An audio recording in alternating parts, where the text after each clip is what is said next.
Woon. The album was ruined. The band was over. She would be shelved while Woon would not rot away as an instructor for idle trainees, but she refused to be a victim who watched helplessly as vultures swooped in to take what was hers. Unknown to Mighty One Entertainment, she created new tracks to relaunch Ji-woon's career. She pushed him to tap into his grief and create a song exploring the pangs of sudden loss. The music video showed Ji-woon saying goodbye to each member of No Spin. Yun-Jin clearly launched the song under Ji-woon's newly adapted stage name, The Trickster.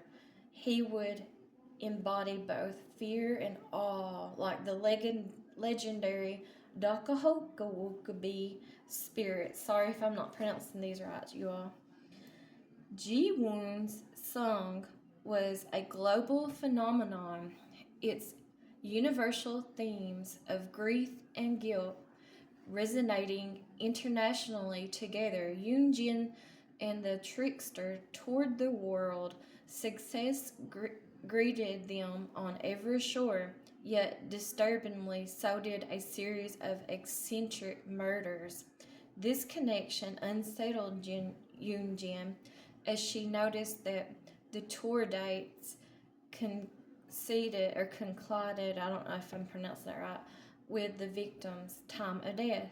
She was wary after the loss of No Spin and anxious to preserve her artist, so she increased the trickster's security detail.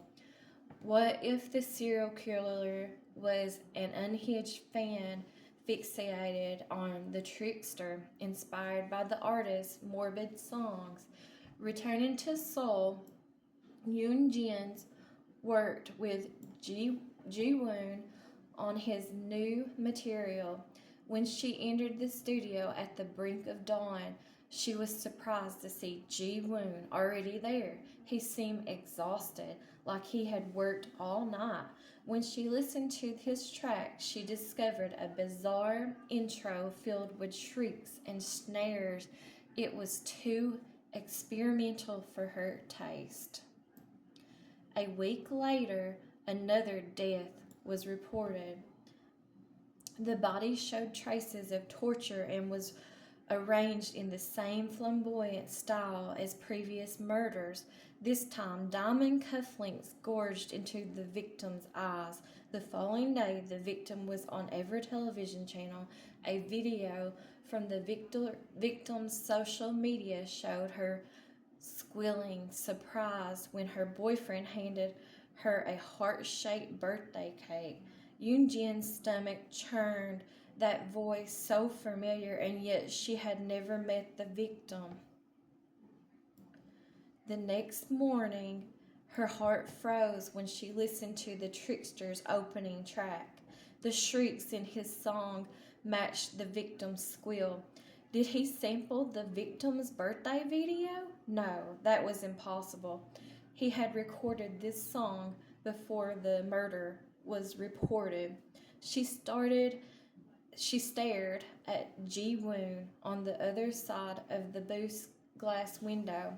He was No Spin's only survivor. Everyone else was dead, not to mention the eccentric murders that matched his tour dates, death trails that seemed to converge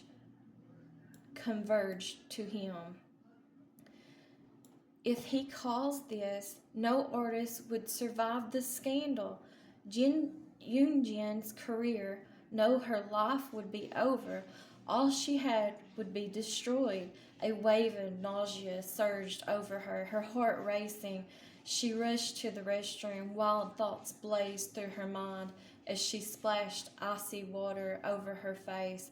There had to be a simple explanation. Perhaps she was overworked, or maybe she did not trust her success. Her mind was fabricating this suspicious because a disaster was easier to trust than success. It was all in her head. She returned to the recording booth, eager to put her worries behind her. Months later, pressure came from Mighty One Entertainment executives. Renevue was down, and they blamed the trickster since they disapproved the violent themes in his music and the knife tricks he pulled during performances. While Yun-Jin was furious, they scapegoated her artist. She agreed that Ji-woon's sound was too niche to generate profit. She told Ji-woon she fought them off, but was ultimately outnumbered. Because of her initial fury, he believed her to be on his side.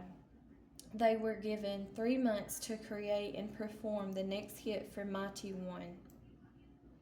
Months flew by, and the time came for Yun-Jin to take a seat at the executive